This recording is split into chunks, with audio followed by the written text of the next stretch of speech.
Hi കൂട്ടുകാരെ, പുതിയൊരു വീഡിയോയിലേക്ക് എല്ലാവർക്കും സ്വാഗതം. അങ്ങനെ സുശീല കയറി വരുമ്പോൾ അമ്മ ഭക്ഷണം കഴിച്ചോ എന്ന് ചോദിച്ച് സോന പ്രശ്നമുണ്ടാക്കുന്ന കേട്ടോ. അപ്പോൾ ഈ സമയം വേണ്ടടി, റേഷനരി പോലത്തെ നിങ്ങളുടെ ഭക്ഷണം എനിക്ക് വേണ്ടടി. അത് കേട്ടോടെ സോന പറയണേ, ആരാണ് അമ്മക്ക് അങ്ങനെ ഭക്ഷണം തന്നത്? അമ്മ മനഃപൂർവ്വം ഉണ്ടാക്കിയ പ്രശ്നമല്ലേ. ഏട്ടത്തിയോട് ചായ കൊണ്ടുവന്നപ്പോൾ ഷുഗർ കുറവാണ് എന്ന് പറഞ്ഞ്, ഷുഗർ കൂടുതലാണ് എന്ന് പറഞ്ഞ് പ്രശ്നം ഉണ്ടാക്കുമ്പോൾ പിന്നെ ഏട്ടത്തി ചെയ്യുന്ന രീതി അത് തന്നെയല്ലേ. എന്തായാലും ആരുമല്ല അമ്മക്ക് ഭക്ഷണം തരാൻ പോകുന്നത്, ഞാനാണ്. അമ്മ വാ എന്ന് പറയട്ടോ, എനിക്ക് വേണ്ടടി, ഇന്നത്തെ ദിവസം എനിക്ക് ഇവിടുന്ന് ഭക്ഷണം വേണ്ടടി എന്ന് പറയുമ്പോൾ ഉടൻ തന്നെ ഷ്യാം പറയണേ, നിങ്ങൾ എങ്ങോട്ടാ പോകുന്നത് വരുന്നതെന്ന് എല്ലാവർക്കും അറിയാം, ഈ അനാവശ്യമായ കൂട്ടുകെട്ട് ഒഴിവാക്കണമെന്ന് പറയട്ടോ. അത് കേട്ടോടെ തന്നെ, ഓഹോ നീ ആരടാ എന്നെ ഭരിക്കാൻ മാത്രം നീ ആയോടാ എന്നൊക്കെ പറഞ്ഞിട്ട് ഷ്യാമിനോട് അങ്ങ് സുശീല ചൂടാവുകട്ടോ. അപ്പോഴേക്കും അനുപമയും പ്രതിഭയും അങ്ങോട്ടേക്ക് എത്തി. അപ്പോൾ അനുപമ പറയണേ, അതെ ഷ്യാം പറഞ്ഞതിൽ യാതൊരുവിധ തെറ്റുമില്ല, കാരണം ഹർഷയുമായിട്ടുള്ള കൂട്ടുകെട്ട് ഒഴിവാക്കണമെന്ന് പറയട്ടോ. ഇത് പറയാൻ നീ ആരടി? കാരണം ഹർഷയാണ് എന്നെ ഇന്ന് ഈ ഒരു ജയിലിൽ നിന്ന് ഇറക്കിയത്, അല്ലാതെ വേറെ ആരുമില്ല എന്ന് പറയട്ടോ. അപ്പോഴേക്കും സോന പറയണേ, അമ്മേ വീട്ടിലെ സമാധാനത്തിന് വേണ്ടി അമ്മയ്ക്ക് ഹർഷയുമായുള്ള ബന്ധം ഒഴിവാക്കിയ എന്താ കുഴപ്പം? ഇല്ലടി, ഞാൻ ഒഴിവാക്കില്ല. അപ്പോൾ പ്രതിഭ പറയണേ, നിങ്ങൾ ഹർഷയുമായുള്ള ബന്ധം ഉണ്ടായതുകൊണ്ട് തന്നെ ഞങ്ങളാണ് അത് ഒരുപാട് അനുഭവിച്ചത്, അതുകൊണ്ട് തന്നെ ഞങ്ങൾ പറയുന്നത് നിങ്ങൾ കേൾക്കണം എന്ന് പറയട്ടോ.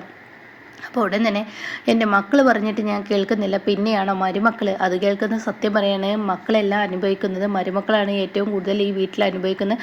അതുകൊണ്ട് കൂടുതലായി ഇനിയൊന്നും പറയണ്ട, അമ്മ ഹർഷയുമായുള്ള ബന്ധം ഒഴിവാക്കണമെന്ന് പറയുമ്പോൾ സുശീല പറയണേ, ഇല്ലടാ, ഈ അമ്മ എന്ന് പറയുന്ന ആൾ ഈ നാട്ടിലെത്തിയിട്ടുണ്ടെങ്കിൽ അത് ഹർഷയാണ്. എന്നെ ഇറക്കിയത്, ജയിലിൽ കിടക്കുന്ന എന്നെ ജാമ്യത്തിൽ കൊണ്ടുവന്നത് ഹർഷയാണ്.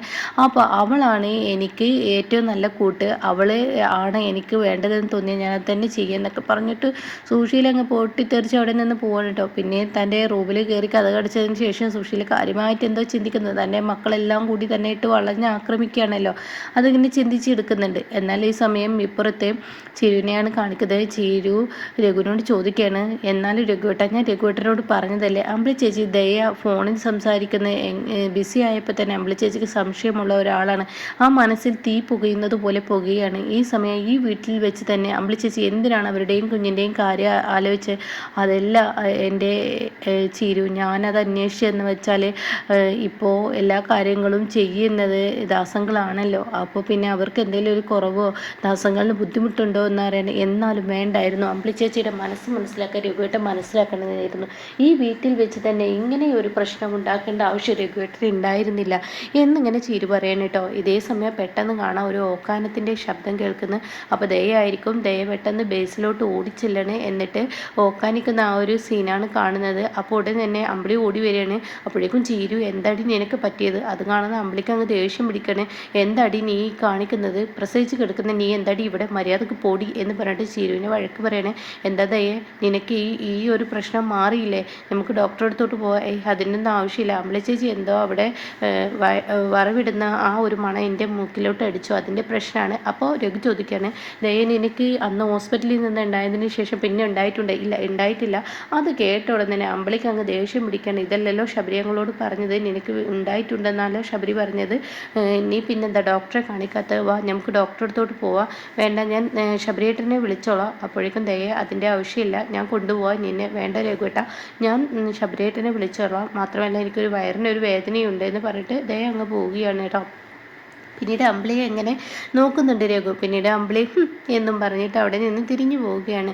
ഇതേ സമയം മാഷിനെയാണ് കാണിക്കുന്നത്. മാഷ് ഭാനുമയോട് പറയാണ്, ഞാൻ പോവാണ് പഞ്ചരത്നത്തിലോട്ട്, എന്തായാലും ഇനിയിപ്പോൾ പോട്ടെ, ഇനിയിപ്പോൾ ഈ വീട്ടിൽ എന്തെങ്കിലും പ്രശ്നങ്ങൾ വരികയാണെങ്കിൽ ഒരു കോളണ്ട് ചെയ്താൽ മതി ഇന്ദ്രന്, അവനെ അപ്പം ആ സ്പോട്ടിന് എവിടെ എത്തുമെന്ന് പറയും കേട്ടോ. അത് കേട്ടോടെ തന്നെ ഭാനുമ പറയണേ, ഞാനുള്ളപ്പോൾ ഇവിടെ ഒരു കള്ളനും വരില്ല, കള്ളനെ പിടിച്ചല്ല, എന്തെങ്കിലും പ്രശ്നം ഉണ്ടെങ്കിൽ എന്ന് പറഞ്ഞതാണ്. അപ്പോഴാണ് കേട്ടോ മഞ്ചാടി ആരുടെ ബൈക്കിൽ വന്നിറങ്ങുന്നത്. അങ്ങനെ ബൈക്കുകാരനുമായി ഒരുപാട് സംസാരിക്കുന്നുണ്ട്. ഹെൽമെറ്റ് വെച്ചിട്ടുണ്ട്, ജീവരാജ് നാട്ടിലെത്തിയിരിക്കുകയാണെന്നുള്ളത് ഇനി അറിയാനിരിക്കുന്നേ ഉള്ളൂ. അങ്ങനെ ഹെൽമെറ്റ് വെച്ചിട്ടുണ്ട്, എന്തൊക്കെയോ കൊഞ്ചി സംസാരിക്കുന്നത്. ഇത് കാണുന്ന മാഷ് ഇങ്ങനെ എത്തി നോക്കുകയാണ്. അപ്പോഴാണ് സച്ചി പറഞ്ഞ വാക്കിനെ കുറിച്ച് ചിന്തിക്കുന്നത്. ആ ഹെൽമെറ്റിൻ്റെ ആ മറവിൽ ജീവൻരാജാണോ എന്നുള്ള സത്യം അറിയേണ്ടിയിരിക്കുന്നു എന്ന് പറഞ്ഞത് കേട്ടോ. അത് എൻ്റെ മനസ്സിൽ കിടന്ന് അലട്ടുകയാണ്. മാഷൊന്ന് പതറുന്നുണ്ട്. ഇതേ സമയം ബായടാ എന്നൊക്കെ പറഞ്ഞ് ബായൊക്കെ കൊടുത്ത് അവിടെ നിന്ന് പോരുകയാണ് മഞ്ചാടി.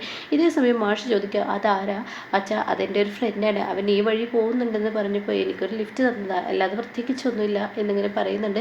പിന്നീട് മഞ്ചാടി റൂമിലോട്ട് ബാഗ് കൊണ്ടുവെക്കാനെന്ന് പറഞ്ഞിട്ട് പോയിട്ട് ആരോടോ ചാറ്റ് ചെയ്യുന്നുണ്ട്. വലിയ സന്തോഷത്തിലാണ് മഞ്ചാടി. ഇതേ സമയം മാഷ് പറയണേ, മാഷ് ഇന്ന് പോകുന്നില്ലേ എന്നിങ്ങനെ മനവ് ചോദിക്കുമ്പോൾ ഇല്ല ഞാനിന്ന് പോകുന്നില്ല, ഇന്നൊന്നും പോകാൻ തോന്നുന്നില്ല. അതെന്തായാലും നന്നായി മാഷ്, ഞാനൊരു ചായ ഇടാം, മഞ്ചാടി മോൾക്ക് സ്കൂളിൽ വന്നോടെ തന്നെ ഒരു ചായ വേണം, അവൾക്ക് ഇടട്ടെ, അപ്പോൾ മാഷ് ഇടാം എന്ന് പറഞ്ഞിട്ട് പോകുന്നുണ്ട് കേട്ടോ. പിന്നീട് കാണിക്കുന്നത് ഗോകുലിനാണ്. ഗോകുൽ വീട്ടിലിരുന്ന് കാര്യമായി ആലോചിക്കുകയാണ്. ആ സമയം സച്ചി വന്നിട്ട് പറയണം, മോനെ നീ എന്താ എങ്ങോട്ടും പോവാത്തത്? ഓ സാധാരണ ഞാൻ ജിമ്മിനോ അങ്ങനെ മറ്റെന്തിനൊക്കെ പോവാറുണ്ട്, അപ്പോൾ അവിടെയും ഒരു ബോറടി തുടങ്ങി, അതുകൊണ്ട് ഞാൻ അങ്ങോട്ടേക്കൊന്നും പോകുന്നില്ല എന്നിങ്ങനെ പറയണേ. എടാ നിൻ്റെ മാറ്റം ഞാൻ അറിഞ്ഞു, നീ ഇന്ദുവിന് വാക്ക് കൊടുത്തതും മഞ്ചാടിയെ നീ ഒഴിവാക്കിയെന്ന് പറഞ്ഞത് അച്ഛന് ഒരുപാട് സന്തോഷമുണ്ട്. എന്തായാലും അവൾക്ക് വിധിയില്ല, മാഷിൻ്റെ ഒരു മകൾക്ക് ഇങ്ങോട്ടേക്ക് കയറി വരാൻ വിധിയില്ല, അത്ര തന്നെ. അങ്ങനെ ചിന്തിച്ചാൽ മതി, മാഷിനും വേദനയുണ്ട്. അപ്പോഴേക്കും സാവിത്രിയും അതുപോലെ തന്നെ ഇന്ദുവും അങ്ങോട്ടേക്ക് എത്തി. അപ്പോൾ തന്നെ മോനെ ഇനി നീ ഇങ്ങനെ അവളുടെ പിറകെ നടക്കാതെ നിനക്കൊരു വിവാഹാലോചന ഞങ്ങൾ ആലോചിക്കട്ടെ. അച്ഛാ എനിക്കൊരു സമയം വേണം. അത് കേട്ടോടെ തന്നെ സാവിത്രി പറയണേ, എന്ത് സമയം വേണമെന്നാ നീ പറയുന്നത്? നാളെ തന്നെ എന്നോട് കല്യാണം കഴിക്കണമെന്ന് ഞങ്ങൾ പറഞ്ഞിട്ടില്ല. അത് കേൾക്കുന്ന സച്ചി പറയുന്നത് ശരിയാണ്, നമുക്ക് മാട്രിമോണിയിലൊക്കെ നിന്നെ ഏതെങ്കിലും കുഞ്ഞിനെയൊക്കെ നിനക്ക് ഇഷ്ടപ്പെട്ട ഒരുപാട് പെൺകുട്ടികൾ വരുമല്ലോ, അപ്പോൾ അതിലേതാ പെട്ടെന്ന് സെലക്ട് ചെയ്യുകയും ചെയ്യുക. മാത്രമല്ല ഒരു പെണ്ണ് കാണൽ ചടങ്ങും വേണ്ട, ഒന്നുമില്ലാതെ നല്ല സുഖത്തോടു കൂടി കാര്യങ്ങൾ കൈകാര്യം ചെയ്യുക എന്നൊക്കെ ഇങ്ങനെ പറയുമ്പോൾ ഉടൻ തന്നെ ഗോകുൽ പറയണേ, ഞാൻ ഒരിക്കലും ആരെയും തിരഞ്ഞെടുക്കില്ല, കാരണം ഞാൻ തിരഞ്ഞെടുത്ത പെണ്ണാണല്ലോ എന്നെ തിരഞ്ഞെടുക്കാത്തത്. അപ്പോൾ അതുകൊണ്ട് തന്നെ നിങ്ങൾ ഈ വീട്ടിന് അനുയോജിതമായ ഒരു മരുമകളെ തിരഞ്ഞെടുക്കുക എന്നുള്ളത് നിങ്ങളുടെ ഉത്തരവാദിത്തമാണ്, നിങ്ങളങ്ങ് തിരഞ്ഞെടുത്തോളൂ. പിന്നീട് ഈ ഗോകുൽ അത് സ്വീകരിച്ചോളും എന്ന് പറയുമ്പോൾ ഇവർക്ക് 3 പേർക്കും സന്തോഷമാവണം കേട്ടോ. സാവിത്രി പറയണേ, എപ്പോഴെങ്കിലും എൻ്റെ മകൾക്ക് നല്ലൊരു ബുദ്ധി തോന്നിയല്ലേ ഈശ്വര എന്ന് പറഞ്ഞ് പ്രാർത്ഥിക്കുന്നുണ്ട് കേട്ടോ. പിന്നീട് കളിക്കുന്നത് സുശീലയാണ്. അർദ്ധരാത്രിയാണ്, മുറ്റത്ത് ഉമ്മറപ്പടിയിൽ വന്നിരിക്കുകയാണ്. അപ്പോൾ തന്നെ സോന വന്നിട്ട് പറയണേ, അമ്മേ ഭക്ഷണം കഴിക്കാൻ വന്നേ, എനിക്ക് വേണ്ടടി, എനിക്ക് വേണ്ടെന്ന് പറഞ്ഞില്ലേ, അവളുടെ റേഷൻ അരി പോലത്തെ ഭക്ഷണം എനിക്ക് വേണ്ട, അതിന് അവളല്ലല്ലോ തരുന്നത്, ഞാനാണല്ലോ ഭക്ഷണം ഉണ്ടാക്കിയിരിക്കുന്നത്, അമ്മവാ ഞാൻ ഉണ്ടാക്കിയ ഭക്ഷണം ഇന്ന് വേണ്ട, ഡേറ്റ് വെച്ച ദിവസം ഇന്ന് അവളുടേതാണ്, ഇന്ന് അവൾ ഉണ്ടാക്കുന്ന ഭക്ഷണങ്ങളൊന്നും ഞാൻ തൊടില്ല, ഞാനാ ഉണ്ടാക്കിയതെന്ന് പറഞ്ഞില്ലേ, ഇല്ല നിങ്ങളുടെ ആ ഒരു ടൈം ടേബിളൊന്നും തെറ്റണ്ട, ഇന്ന് അവളുടെ ദിവസമല്ലേ, അപ്പോൾ അവൾ ഉണ്ടാക്കിയത് അവൾ തന്നെ, അവൾ കണക്ക് റേഷനിൽ തരുന്ന ആ ഭക്ഷണമൊന്നും ഞാൻ കഴിക്കത്തില്ല, എനിക്കുള്ളത് ഞാൻ പുറത്തുനിന്ന് കഴിച്ചിട്ടുണ്ട്, എനിക്ക് മതി എന്ന് പറയട്ടെ. അപ്പോഴേക്കും സത്യനും ശ്യാമും അങ്ങോട്ടേക്ക് വരികയാണ്.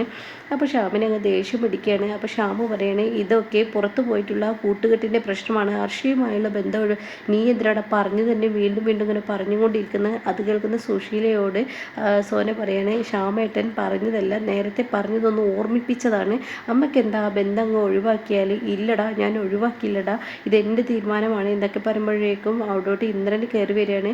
അപ്പോൾ ഇന്ദ്രനാണെങ്കിൽ ഇവരെല്ലാവരും മുറ്റത്ത് ഇങ്ങനെ നിൽക്കുന്നത് കാണുമ്പോൾ ഇന്ദ്രൻ്റെ അത്ര പന്തികേടായി തോന്നുകയാണ്. അങ്ങനെ ഇന്ദ്രൻ അകത്തോട്ട് കയറി വരുമ്പോൾ അനുപം പുറത്ത് വരികയാണ്. എന്താനു എന്ന് ചോദിക്കുമ്പോൾ ഇന്ദ്രട്ടൻ വന്ന സൗണ്ട് കേട്ടതുകൊണ്ട് ഞാൻ ഇങ്ങോട്ടേക്ക് വന്നതാണ്. ഓ ആയിക്കോട്ടെ എന്നാൽ വാ അനു എന്ന് പറഞ്ഞ് അകത്തോട്ട് വിളിച്ചു പോകുമ്പോൾ ഉടൻ തന്നെ മോനെ ഇന്ദ്ര നീ എന്നാ അവിടെ നിന്നേന്ന് പറഞ്ഞിട്ട് സുശീല വിളിക്കുകയാണ്. ഇതേ സമയം എന്താ ആവശ്യം നിങ്ങളുടെ എന്ന് ചോദിക്കുന്നുണ്ട്. അത് കേട്ട ഉടൻ തന്നെ, എടാ ഈ അമ്മയ്ക്ക് ഈ വീട്ടിലെ എന്ത് അവകാശമാണുള്ളത് വെച്ചാൽ ആ അവകാശങ്ങൾ തന്നേക്ക്, ഞാൻ എവിടെയെങ്കിലും പോയി മനസമാധാനത്തോടു കൂടി ജീവിച്ചോട്ടെ. അത് കേട്ട ഉടൻ തന്നെ ഇന്ദ്രൻ പറയണേ, ഈ വീട്ടിൽ അങ്ങനെ ഒരു അവകാശം ആർക്കും ഇല്ല, അവകാശം ഉണ്ടെങ്കിൽ അത് നിങ്ങൾക്ക് മാത്രമാണ്, നിങ്ങൾക്കിപ്പോൾ എന്താ വേണ്ടത്, ഞങ്ങളങ്ങ് ഒഴിഞ്ഞു തന്നാൽ പോരെ, ഞാനും അനുപമയും ഒഴിയാം. അത് കേട്ട ഉടൻ തന്നെ പറയുകയാണ് സത്യൻ, ഞാനും അങ്ങ് ഒഴിഞ്ഞു തരാം. അത് കേട്ട സോന പറയണേ, ഏട്ടന്മാർക്ക് എങ്ങോട്ടെങ്കിലും പോകാൻ സ്ഥലമുണ്ട്, പക്ഷേ എനിക്ക് സ്ഥലമില്ല. അത് കേൾക്കുന്ന ശ്യാമു പറയണേ, അത് നിൻ്റെ തോന്നലാണ്, സ്ഥലമില്ലെന്ന്, ഏട്ടന്മാർ നിൽക്കാത്ത ഈ വീട്ടിൽ നമ്മൾ നിൽക്കത്തില്ല, വാ സോന എന്ന് പറഞ്ഞിട്ട് സോനയുടെ കൈ പിടിച്ച് കൊണ്ടുപോവാണ്. ഇതേ സമയം സുശീലയുടെ കണക്കുകൂട്ടലുകൾ പിഴച്ചു പോവാണ്.